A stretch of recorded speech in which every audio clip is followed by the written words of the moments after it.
Ladies and gentlemen, twagira ubuntu bwo kwakira Kensi, amashyi cyane kuri Kensi.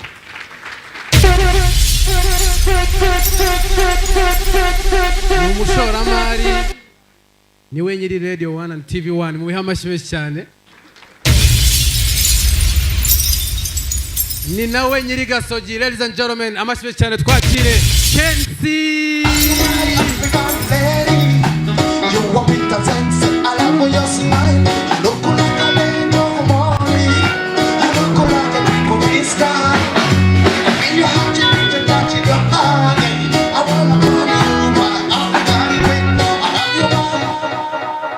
Umuntu ko afite inzika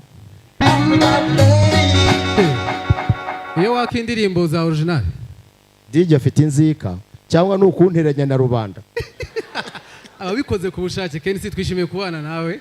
Nishimiye nanjye kuba ndi hano ariko ngira ngo kunyita Kensi nyita Gen Z bigira inzira. Twakire Gen Z. Kensi, tukuzi ku bintu byinshi, wakinnye filime, wakoze comedy, uri umunyamakuru, uri umuhanzi. Muri ibyo byose ubundi Kensi we yatangiriye ku kihe? Ni ikibazo cyiza ariko kinakomeye. Nkunda kubwira abantu ko ngiye kwivuga mvuga ko ndi muri dimension zirenga 5. Icya mbere, ndi muri creative industry kuva navuka. Amakuru bambwiye nuko umunsi mvuka habaye ibitangaza. Ntago ari amagambo, uwashaka kubimenya yajya kubibaza. Nukuvuga njyewe uyu munsi nibona nk'umuntu wisanga mu bahanzi, nkisanga mu bacuruzi, nkisanga mu bakinnyi b'umupira kuko nateye penalty warayibonye. No, please. Rero sinzi uburyo ushakamo. Wowe ugenda ufate muri buri sector umbaza aho ngaho ndagenda gusubiza. Mu muziki? Mu muziki nige muhanzi wa mbere. Please. Uyu munsi wa none ntawe tubihakana, ndivuga ibigwi n'inshuti kirere zihari. Sibyo? Ndinge muhanzi wa mbere mu Rwanda waciye CD. Ibyitwa guterekera mu muziki. Mu buzima bwanjye sinigeze nkora playback. Icya kabiri, ninge muhanzi wa mbere mu Rwanda wambutse umupaka nkajya kuririmbana na Shaggy. Ibyo murabizi? Waririmbanye na Shaggy? Yes, mwabibaza abo twari turi kumwe mu 2002 2003. Nk'umuhanzi international. Apana ibi bintu bya rokoroko. Rero nuva abantu biha ibyubahiro batwambura amaranka yacu, sometimes ndababara.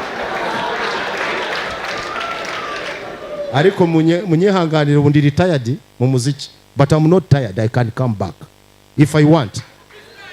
Ikindi Kensi niwe muntu wenyine wakoze igitaramo ahuza Yvonne Chaka na Israel Mbonyi na Bruce Melody. Nabihaye amashyirimba ntashyari mufite.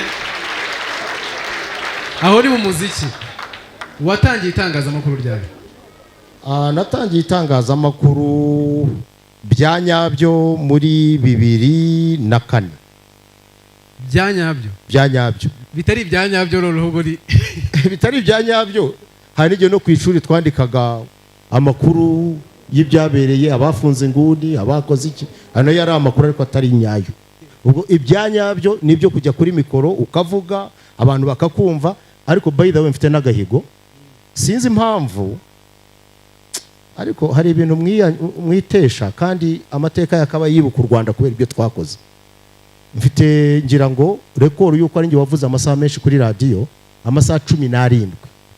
Wavuze amasaha 17 kuri radio? 17. 17 hours uyabaza guhera mu gitondo 2:00 kugeza undi munsi ndumva byari 8:35.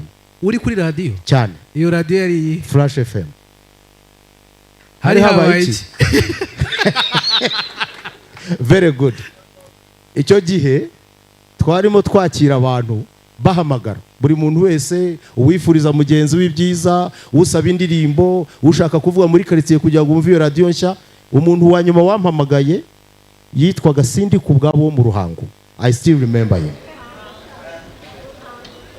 Sindi Kubwabo niwe wa nyuma waguhamagaye? Niwe wa nyuma wampamagaye saa 8:30 irengaho za mu gitondo. Ikibazo yabajije urakibuka? Yaraduhamagaye icyo genda byibuka. Nari mfite umudije wari urimo ubimvangira witwa Ronnie, ngira ngo yarapfuye. Sinzi impamvu abantu benshi tuziranye bo mu gihe cyanjye batakiriho. No, please. Usigaye ni Muyoboke Alex. Ariko icyo nibuka icyo gihe yarambwiye ko ashaka indirimbo yitwa Kiramutuna. Kiramutuna? Yes, ubwo yashaka kuvuga Kiramutuna Demuwake. Ya wa mugabo hakurya. Aracyariho we?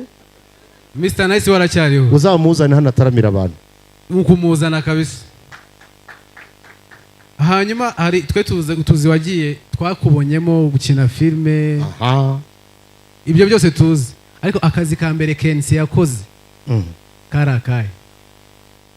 Akazi ka mbere nakoze kari akazi kajyanye cyane n'ubuhanzi, kuko ndabyibuka icyo gihe nigaga muri RDK, nari mu wa gatanu mu wa kane. Ndibuka ko icyo gihe twateguye igitaramo simusiga cyari gikomeye cyane. Icyo gitaramo cyarimo ababyinnyi bakomeye nka Tom Cruise. Cyarimo Tom Cruise yara ama break yateye ubwoba. Yari umubyinnyi mwiza cyane utagira ukwasi. Harimo abandi Tom Cruise uri atuzi? Mama mia Santa Maria. Tom Cruise uri amubona? Tom Cruise yabaye umubyinnyi wanje kandi. Ngira ngo ntimumubona ubu ngubu igihugu cyaramuhaye icyizere kikamuha inshingano. Ngira ngo amafaranga y'umushahara wa mbere yakoreye yari nka 700 n'igihe wamuhembye. Ibiceri ibihumbi. Inote ya 500 iriho ibiceri bindi bibiri by'ijana. Sibyo? Cyari igitaramo gikomeye cyane. Icyo gihe tubona amafaranga, havuyemo amafaranga meza. Sindi buvuga yo natahanye, ariko bagenzi banjye narabahembye. Ubwo akazi kaba gatangiye uko. Nyuma yaho mbona business ari nziza, njya gutira umuntu ibyuma byari bishaje cyane, ariko cyane mbizana kugira ngo nzajye bikodesha. Mwebwe uyu munsi mufite amahirwe mujya gukora ubukuko guti ngewe ndajya ku Ntara Arena Convention, ariko ahantu heza hari hakomeye mu Rwanda. Habereye n'ubukwe bw'umwana w'umukire wa mbere. Icyo gihe ishuri ryose ryaranyweye icyumweru cyose.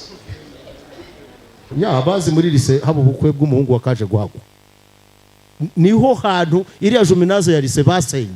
Niyo yari sari ikomeye ihenze mu Rwanda. Muri uyu mujyi. Nza guhimba imitwe yo gushyiramo iki ibyuma nk'ibi ngibi birimo. Icya mbere ntabwo byavugaga nabi. Ubukwe bwa mbere nakoze nahise mpunga, kuko ibyo nakoze ntabwo bibaho. Ninjye natangije gahunda yo guhuza abasangwa n'abaje babahekeye, kuko mikoro yari imwe basangiraga bahagararanye, kandi ubukwe bwarabaye. No please. Ariko nyuma yaho naje gusaba imbabazi, nza kugura ibyuma byiza. Sound ya urayigurira? Ndayigurira nziza cyane ya Ofredare zikivuka. Izo zo nta nubwo nazimenya. Ntago wazimenya, ntago ziri mu generation zanyu. Na Muyoboke ndumva, Muyoboke urazizi? Muyoboke arashaje nta kuntu atayimenya. Ariko ndambabarira Muyobo. We na Mutabaruka mukunda kuba abana cyane, munyihanganira. Uvuze Mutabaruka bitagira ikibazo. Wamenyanye na Mutabaruka ryari? Mutabaruka twamenyanye mu 2010 na 2010 nibwo twamenyanye na Mutabaruka. Ubwo bwa mbere mwamenyanye? Nibwo twamenyanye akiva mu cyaro. Ariko nge nyaboneka mu bigira ibanga ntiwibubwire. Mwatangiye gukorana ryari? Mutabaruka twatangiye gukorana muri 2014 kuvuga gufatanya ikiganiro. Yego. Ubwo yarasimbuye Anita.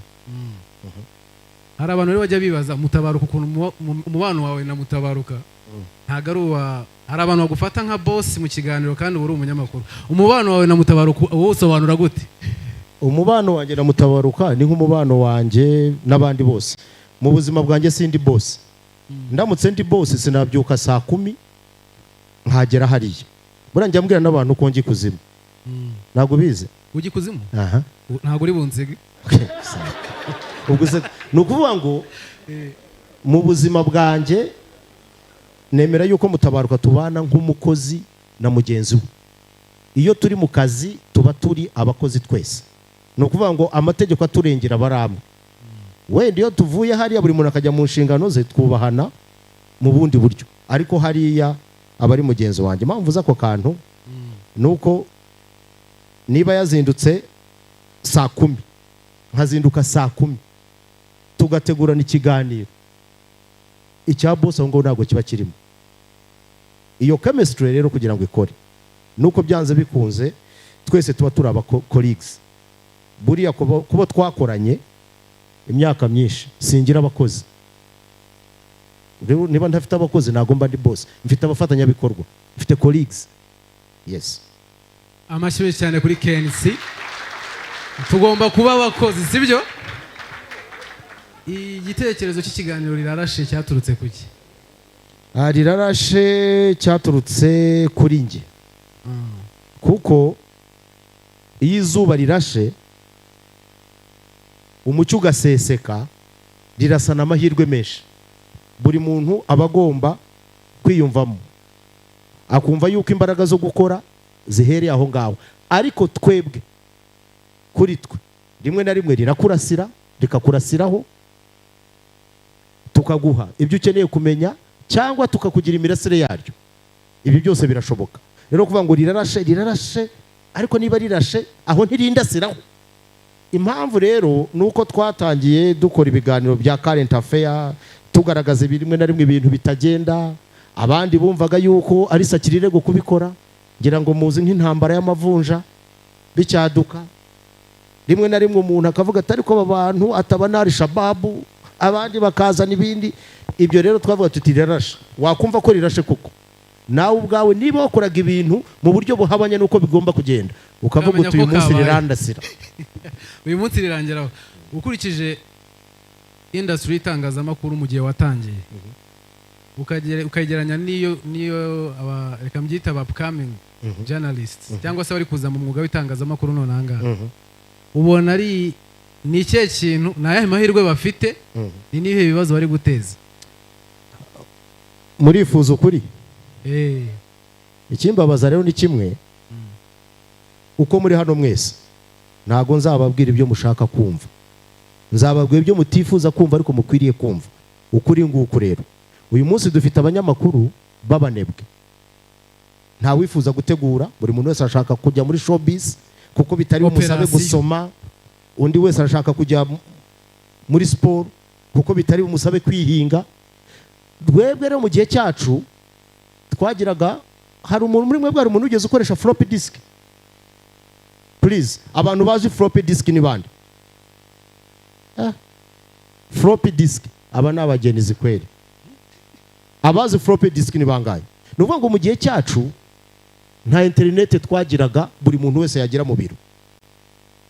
Mwaragendaga boss akaguha iminota 30 yo kujya kuri siberi, wibeshye ugenda utazi ibyo uri bukurure, wakurura ugahita usavinga kuri floppy disk kuko icyo gihe n'ama flash disk yari ataraza.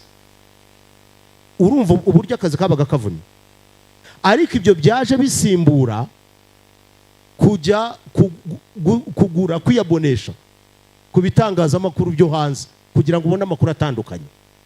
Ubwo wabagura abone wenda kuri The New Times, Washington Post n'ibindi nk'ibyo kuba sirimu. Ariko internet ahiziye, wajyaga kuri siberi baguhaye amafaranga y'iminota 30 ugakurira ibyo kurura ugashyira kuri floppy ukajya kubitunganya. Uyu munsi wa none buri muntu afite internet mu biganza. Ngira ngo nacyo kiri mu byoroye ubunebwe. rimwe na rimwe n'amakuru menshi akaba agenda umuntu ntabona umwanya wo gutegura. Ariko twebwe mu gihe cyacu twari abakozi, waragendaga inkuru ukayiraraho ukayizana, umuntu akayumva akavuga ati uyu muntu koko yasomye. Uyu munsi rero abanyamakuru bahari bafite amahirwe menshi, ariko Imana imbabarire n'abanebwe. Uvuze icyo kintu mpita nibuka ikindi kibazo natekereje. Hari amakimbirane ahora hagati y'itangazamakuru n'abahanzi. Abahanzi bahora bavuga ko itangazamakuru ritabakina, se umuziki nyarwanda. Icyo kibazo ntabwo kirakugeraho. Ariko se ubundi mbabazi, usibye ko harimo abantu batajya bubaha n'abandi, ninde watangije showbiz nyarwanda? Njya numva babyiyitirira. Hari urimo hano byiyitirira? Hari uhari? Ninjye wayitangije. No, please. Yes, mubanze reka mbahe story no. Please, muntize gatoya amatwi. Mufite amahirwe, ubu uyu munsi ndi umutungo wanyu. I should be your asset. Mugomba no kumbungabunga by the way. Ariko nta kanyenyeri muri bunkandire. Dutangiza showbiz nyarwanda, ninjye watangije ikiganiro cyitwaga Kunda Umuziki. Nuko abantu batanabyibuka, nigeze no kubona perezida w'abahanzi nyarwanda back in time. Icyo kiganiro tugitangiza, boss wanjye simuvuga, yaraje avuga ati ariko ibyo bishyano uri mu gushyiramo ni ibiki? Ndavuga ariko uruva boss ibintu, ati no ati ibyo bintu ati mushyireho. Ubwo hari ba Chameleone, hari ba Red Sun, hari bande, ndabyibuka neza. Rimwe hari umuhanzi witwa Saidi Brother, arahari, subhanallah, yari afite indirimbo yitwa Ameza Amenyo. Yaje kuntera muri studio n'inkuni, arambaza ati wowe kucuranga indirimbo z'abandi, kuki udacuranga indirimbo zanjye? Imana yaramfashije, boss yari muri office, kandi boss ntabwo yari yoroshye kuko yari avuye muri service. Ndavuga rero boss, hano hari umuntu waje witwa Saidi Brother wa Madrid. Boss yapfuye mu biro. Saidi Brother, ndakwereka imvune twaciyemo. Icyo gihe nibwo amaradiyo yandi, ubwo ndavugamo Radio 10, haza bitwa ba MC Mande yaba hari. Nimwumve rero abahanzi icyo gihe twatangiye gukundisha umuziki w'abahanzi nyarwanda. Harimo Mahoni Boni, muramwibuka? Harimo Big Dom, igishwi cy'ikibinda, abo murabibuka? Harimo aba bana ba KGB, harimo n'abandi batandukanye, harimo ba Miss Chanel. Izo iradiyo ya mbere yacuranze umuziki wa New Generation ni Flash, ku kiganiro atangije cyitwa Kunda Umuziki nyarwanda. Icyo gihe nta giti yabagamo, nta n'ibindi. Nguko showbiz uko yatangiye. Haza abana bari kuri Salus, babishyiramo siyanse nziza, ibintu biratumbagira kugeza uyu munsi wa none aho bigeze. Ariko rero intambara y'abahanzi n'abanyamakuru ntiyigeze irangira. Kubera iki? Hajemo ikibazo gikomeye. Hajemo abantu kumva umuziki nyawo n'umuziki udashoboka. We niba ufite ikiganiro ntuzacuranga indirimbo nguko ari nyarwanda gucuranga. Hari ibigenderwaho, hari sound, hari message, hari production quality n'ibindi. Igihe cyose kibaho, nta muhanzi n'umwe nubwo yaba aririmba nkurira utiyemera ko ari umuhanzi mwiza. Burya abahanzi n'abakobwa ni kimwe, nta mukobwa ushobora kuvuga ko ari mubi, bose bari beza. kandi indeed nta mukobwa mubi ubaho, kuko nuvuga ko ari mubi hari igihe usanga yonsa indaba yarayitewe nande. So that is it. N'abahanzi rero nabo nuko nguko iyo conflict ntizarangira kugeza Yesu agarutse. Ariko ntekereza yuko harimo ibifite impamvu. Hari igihe umuhanzi agenda akidistenga, abahanzi nabo bameze nk'amakipe akomeye. Wa wundi uvuga ko ari umuhanzi ucuruza ukunzwe, uzamucuranga kenshi kugira ngo abamukunda bakomeze bakunda igitangazamakuru cyawe. Ni nkuko wambwira ngo uyu munsi wa none ngo mu rubuga rw'imikino ngo wenda APR cyangwa Rayon Sport ngo biravugwa kimwe na Gasogi, ntibishoboka. No kuri radio yanjye bandusha airtime. That is the matter of fact. N'abahanzi rero nuko, ariko izo conflict ntekereza yuko zahozeho kandi zizanahoraho. ni bya bindi abafite bazongererwa. Absolument.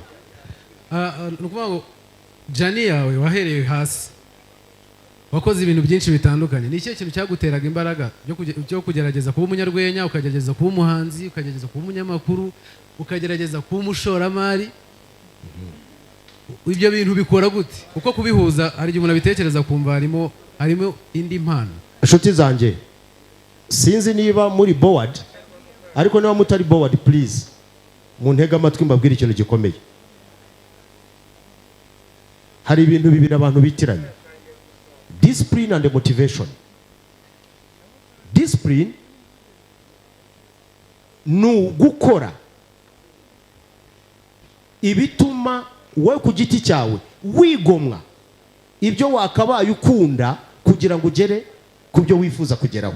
Motivation ni ikigusunika kugira ngo cya kintu kigereho, ariko byo bishobora kuba gahe gato, ariko discipline ugomba kuyigumana kugeza upfuye. Icyo mvuga ni iki rero? Ni ukuvuga ngo iyi discipline yo kumva yuko ngomba kwisunika nkagera ku cyo nifuza, ariko hari ibyo ngomba kwigoma.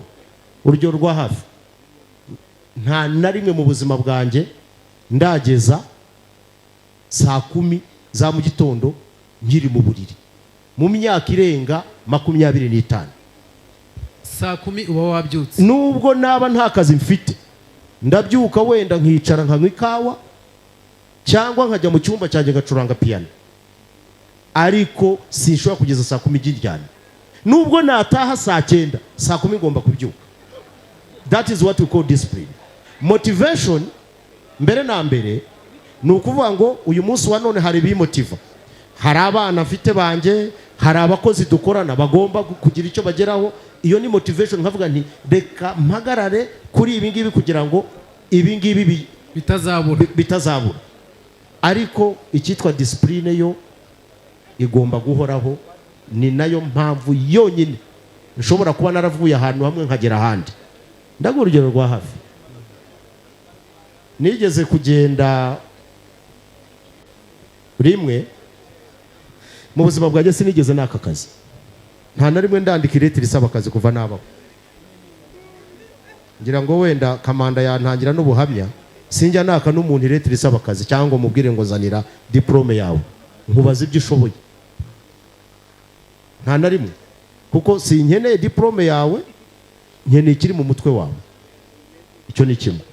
Icya kabiri rero, rimwe nagiye ahantu njya kubona akazi ka mbere, mpura n'umugabo witwa Louis Kamanzi, na n'ubu ndamwubaha, n'undi mugabo witwa Kabera.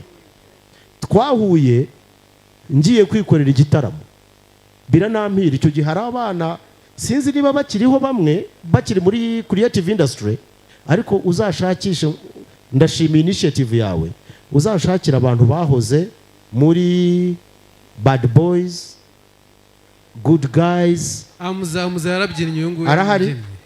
Yagiyemo ryari Amza? Nowe. Uribuka igitaramo nagiriye Kawoshi hakuzura tukanavuna igice kimwe tukagisenya? Yari arimo? Amza wari? Ariko ngira ngo na abari bahari icyo gihe, kuko icyo gihe ndabyibuka by the way.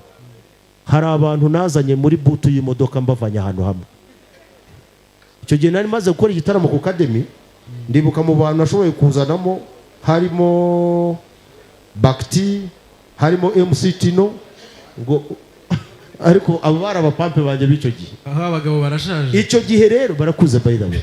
Icyo gihe umubosi yahise ambona, arambwira ati eske ibi bintu urabizi? Nabwo ngiye mu n'umuhanga muri music muri aka karere, ariko mu by'ukuri nari ntarakora kuri radio. Mu buzima bwawe uzagire confidence please. Umunsi uzabona amahirwe ukavuga ko udashoboye, uzamenye ko ubwawe wimye amahirwe mu buzima bwawe. Narabwiye ibi bintu ndabishoboye, ahitamo akazi ko kujya gutunganya umuziki no kuorganizinga porogaramu za radio. Ari ubwa mbere ugiye kubikora? Ari ubwa mbere, kandi nabigezemo sangamo abantu bari babimenyereye, bari bamaze umwanya. Turakora birakunda, ndanakomeza nguko uko ninjiye muri radio. Uyu munsi wa none kuba ntunze radio mbikesha umugabo witwa Kamanzi nyiri Flash. Tujye dushima n'abantu. Amashyi cyane kuri Kamanzi. Uyu munsi wa none kuba ndi uwo ndiwe wenda muri segiteri imwe yitwa radiyo ni Kamanzi. Icyakurikiyeho ni iki? Ku bantu bamwe bashobora kumva yuko ukeneye byinshi kugira ngo ugere ku byo ugeraho. Siko bimeze. Burya gutekereza ni ugushobora. Reka mbabaza akantu kamwe kandi please mumbabarire. Abantu benshi muri twe turi hano hari igihe tuzarinda dupfa tudatangiye icyo twifuza kugeraho. Iyo ugize igitekerezo nta monopole y'igitekerezo ibaho. Iyo utekereje gerageza ushyire mu bikorwa kandi tekereza uko ungana. Abantu benshi bakunda kwibeshya ukavuga ngo ariko ngo ngewe ngo urumva ngo mbonye amafaranga. Urashaka gutekereza ibintu bya miliyoni 100 ufite 500,000. Niba ufite 500,000 tekereza ibyo umuntu ufite 500,000 kugira ngo niyikuba uzagere ku byo wa miliyoni 100. Uyu munsi wa none muri mwe nguhaye miliyari wayikoresha iki? Umwe yavuga ati narongora umukobwa mwiza, undi akavuga ati ndahita ngura imodoka hanyuma wahita upfa byensire. Sibyo? Rero tekereza uko ungana. Niba ufite inote y'ibihumbi 100 ukaba udashobora gutekereza nk'umuntu w'ibihumbi 100 kugira ngo ibihumbi 100 bibyare 120 kugira ngo ukomeze, uzarinda upfa utavuye aho uri. Thank you. Nukuba mu mafaranga yacu. Hano harimo abajene benshi tugira impamvu tujya tuvuga ibintu ngo kera mwe mwakoze ibintu bigihari. Tibamuze bacu rwose kera ibintu byarabonekaga. Twe izo excuse turazigira cyane. Nihe nama wagira umujene urimo hano? Iteme y'iki kiganiro bari use what you have to get what you want. Ubona arayahe mahirwe urubyiruko dufite none hanga ariko tudakoresha. Reka mbabwire, niba hari abantu bafite amahirwe ni mwebwe. Ibyo ndabibabwira. Twebwe habagaho BDF. Washoboraga kujyana iki muri banki se kugira ngo baguhe inguzanyo? Ntibyashobokaga. Uyu munsi wa none twagiraga internet. Ntago bihari. Ntago byakundaga. Uyu munsi wa none ushobora gukora icyo ukoze cyose ukacyamamaza kandi kikakubyarira umusaruro. Icyo mvuga ni kimwe rero. Reka tuve muri blame games. Reka gushakisha. Hari umuntu ugeze kumbwira, nimumbare mbabwira aka kantu. Ngiye kuvuga mu Cyongereza wenda uragasobanura mu Kinyarwanda. There is no economy in this world that will reward someone who is not productive. Nukuvuga ngo igihe cyo cyose aho uri hose ugomba kumva ko ugomba kuba productive kugira ngo ugire icyo ugeraho. Uyu umwana yarambwiye ngo amafaranga yanyu yaratinyusabwa n'ijambo ribi. Burenge nkunda kubwira abashuti banje b'abaraperi bakunda kuvugisha imvugo mbi cyane zirimo no kwiraga umukene ngo kugasima ngo nzagafata ngo abibishwima. Arambwira ngo sha ngo ntureba narimo nirukanga. Nkunda gukora ibintu byo kwiruka ahantu mu misozi. Ati reba sha ati wamubonye atarimo arayaza urugimbu ati amafaranga yacu barayamaze ati reba kiriya kidaki. Numvise mbabaye ndahagarara ari kumwe n'umugabo witwa Samputu. Ndabwereka mbaze uyu mugabo. Ndabaza wa mugabo utunze amafaranga yangahe yawe nariye? Waramubonaga ku giti cyo ukamubona ukabona ateye agahinda. Ibiro ndashaka tubikoreshe nk'urugero. Mbere yuko ujya kugira undi wegekaho ibibazo byawe, wowe ukora iki kugira ngo ibibazo byawe ubikemure? Icya kabiri, nta na rimwe ndabona umuntu ushobora kuzaza akakubwira ngo akira abaho neza. No, ntibishoboka. Byanze bikunze ugomba kwishakamo ibisubizo. Akanyuma, ubukene ni nk'intare iyo utirwanyeho irakurya. Thank you.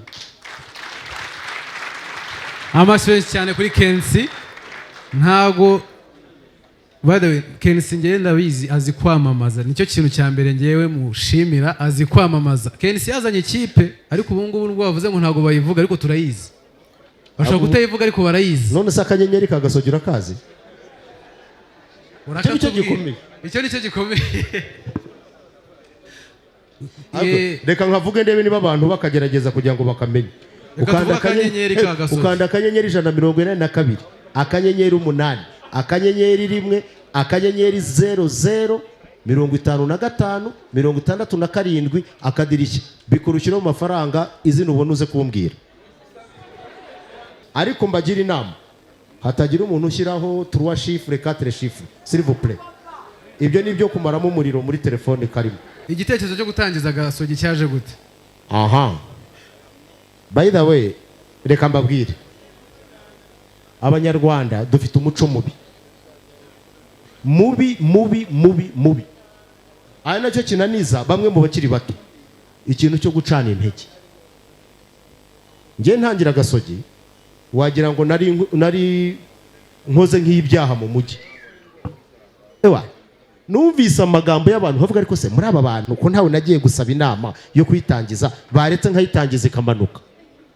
Abambere baratangiye bati kanaka yarahombye yihaye ibintu byo kujya muri equipe, kanaka yahise nanagenda tumugore n'abana, uyu nawe aragiye. Ase ibi bintu byo kuncira hiteka mwabiretse. Njya gutangiza Gasogi rero nje niboneraga abana bakina, ariko nabona bakina nkabona nta kindi bakinira cyetse kujyana n'abasaza muri 3e mita. 3e mita ngira ngo abayizi barayizi. Ukabona abana bato bafite tara bariruka nk'inyuma y'abasaza bakajya bagatangiraho imico mibi yo kunywa inzoga n'ibindi nk'ibyo. Ntekereza ko dukwiriye gutangiza ikipe y'abana, abasaza bagakina ibyabo ariko n'abana bakabonaho n'abatoza. Nza gushaka umutoza wayitoje, uriya mugabo ibyo yavuze ni ukuri, nanjye narayitoje. Iyo nabonaga umwanya najyaga kuyitoza. No, nibyo ariko hause mbabazi. Iyo ufite confidence ntacyo utakora. Ugomba kwiyaminiya kugira ngo ibintu bigereho. We nubu udafite confidence muri wowe, tupiriya mbari n'ibindi ntabyo uzakora. Tukomeza aho ngaho gutyo, nyuma yaho nza gusaka umutoza uri professionnel, ikipe turayandikisha, dutwara n'igikombe, turazamuka. Kuva icyo gihe ntiturasubira inyuma. Amashyi cyane kuri Gasogi. Tugana ku musozo hari ikibazo nshaka kubaza abanyempano cyane nibo ndi kuvugira bari hano, yaba ari abahanzi, aba artiste muri rusange. Dukunda kwitiranya ibintu, ukaba ufite talents ariko ukahita ureka ibintu byo kwiga. Umuhanzi wize atandukanira he n'umuhanzi utarize? Reka nkubwire, niba hari ugitekereza gutyo muri iki gihe, uwo ni nko gufata tiyoda ukayinywa uyitiranya n'inshyushyu. Ibyo ni nko kwiyahura. Uyu munsi wa none kugira tara ni kimwe, ariko na management of your talent ni ikindi. Twabonye abanyempano benshi bagiye bapfa nabi kubera kutamenya uburyo biyobora bamanaginga kwiga. Ariko hari umuntu nagira icyo mbaza mu bari hano. Okay, Kamanda haguruka mumpere mikoro. Impamvu mvuze nuko wowe nkuzi. Twiga kugira ngo tubike tuba bakire, kugira ngo tumenye. Impamvu twiga ni ukugira ngo tube smart, dufate decision ziboneye, tunamenye ibyemezo dufata mu buzima. Rero niba ufite impano ukaba utaragize amahirwe ukanga kwiga, iyo mpano yawe izagupfira ubusa. Uzakorera amafaranga menshi nuyabona ugende, ayo mafaranga kubera umuvumo unapfa. Uzagerageza ese ubundi muri iki gihe n'icyo uzakora utandika. Rero ishuri rikwiriye kuba umurongo wo kutwereka uburyo tugomba kwimenya, uburyo tugomba kwimanaginga. Mbonye nk'abana bavuye hano, aba bana urabibona ko ishuri rimwe rirabashapinga. Rero banyempano mwoka byaramo, nimugerageze n'ishuri ntimurite. Ishuri ni ingenzi kuko impano ni kimwe, ariko no kwibyaza umusaruro ni ikindi. Muri kariyeri yawe ni ikihe kintu cyakubayeho ujya wibuka ugaseka? Ko ari byinshi da, ni byinshi. Ndabyibuka nigeze kujya kuri Radio 10, icyo gihe hakoreraga Virgile mushuti wanjye. Nari mfite CD icyo gihe nibwo nari nkiva i Buganda gukora indirimbo yitwaga Mambo Sawa. Mu by'ukuri nta mafaranga nari mfite, nari maze iminsi nkirutse malaria imereye nabi. Ndazamuka narimo ntegura ka konseri nshaka kugira ngo mbarumva n'udufaranga. Ndazamuka n'amaguru, icyo gihe nari ntuye ahantu hitwa ku Kadege. Ndamanuka nterera Kimisange, hari ivumbi. Mw'abantu mwe mukwiriye gushimira leta y'u Rwanda muntu utaraciye igikondo muri za bibiri aho ngaho uko hasaga. Icyo gihe ndabyibuka nari mfite ishati yanjye nziza ya style ikoresheje ibikwasi designers, nanjye muntu wa mbere icyo gihe washyiraga tentire nziza mu mutwe. Yes, nari umumodo ariko umumodo udafite amafaranga ariko ufite icyizere. Nari umuhanda ngezemo hariya ngiye gukata neza nerekeza aho Radio Disi yakoreraga. Hariya hafi hari bungu hari kaminuza ngira ngo hari hafi ya za UTB. Inzoka yari crossinze ndende, igice kimwe kiri hakurya y'umuhanda ikiri kiri hakurya. Naryamye mu muringoti w'ivumbi. Nukuvuga ngo agasede nari mfite ndakaryamira karavunika, kandi icyo gihe kubona sede byabaga ari ibintu bihenze cyane. Aho uzajya kuyikoresha Michel yakwicaraga ku gakanu kugira ngo agukorere dabi ya sede hano muri wake up. Ababyibuka murabyibuka. Navuyemo ivumbi ryangiye mu mazuru, ndikunkumura mbura uko mbigenza, nsubirayo. Icyo nakoze nararyamye, agahinda karanyica. Igitaramo cyanjye cyarapfuye kuko CD yanjye nari nakoresheje Kampala muri Dreams kwa Washington yari yavunitse, nta na telefone mfite kujya mu mpamagare bayinyoherereza. Igitaramo kirapfa kubera CD yanjye nari njyanye kugira ngo bayikopiye bayingarurire. Uburahiye icyo gihe ntabwo nari mfite abacuranzi bo kuncurangira, naragendaga nkaba fakinga nkamayiminga ariko abantu bakishima. Igitaramo kibakishwe cyarapfuye. Ndashaka nkubwire byansabye imbaraga nyinshi kugira ngo uzasubire kubona CD yanjye. Nyuma y'amezi 3 nibwo natekereje kongera gukora igitaramo. Nyuma y'amezi 3 nyuma y'amezi 3 amashyi cyane kuri KNC. Abantu bafite ibibazo bashaka kubaza rero nizere ko muhari, ariko waretse nkababaza. nawe wabaza nta kibazo. Akabazo nshaka kubaza audience. Uyu munsi wa none wakwishimira ufite ibiryo, sibyo? Uyu munsi ukaba ubifite, wakwishimira kubiryo no munsi cyangwa wakwemera uyu munsi ukaburara ukazabiryejo?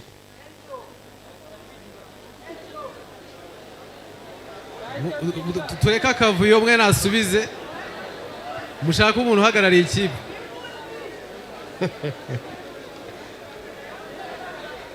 Uyu munsi ufite ibiryo ariko utazi ko ejo uzabibona, wakwishimira kubirya uno munsi cyangwa wabibika ukazabiryejo? Wakwishimira kuzabiryejo.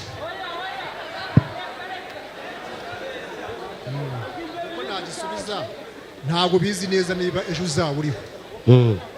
Ntabwo bizi neza kuko wabirya uyu munsi ibyejo bikabara bejo. Ntazi ko ejo nzaba ndiho. Okay, sawa, reka twihute cyane rero. Impamvu mbibaje ni iyi, bavandimwe ndabibwira cyane cyane abahanzi, hari defo tugira yo kubaho nk'aho ejo hatazabaho. Muzabireba abahanzi benshi mumbabarire ibi bintu, n'aba banyarwenya nabo n'abahanzi mugerageze kwizigamira. Ndababwiza ukuri, ubonye ibyo kurya uyu munsi wawugezemo, urabizi ko byanze bikunze uri bubeho, bibikire ejo kuko ntabwo uzi uko bizagenda.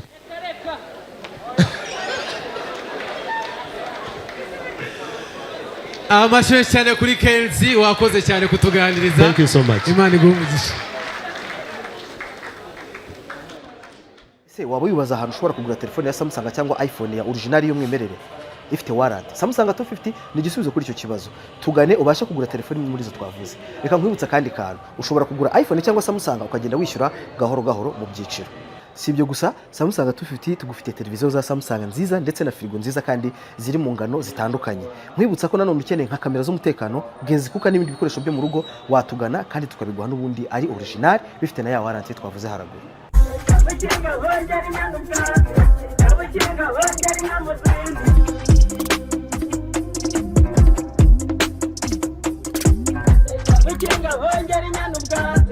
abakinga bongera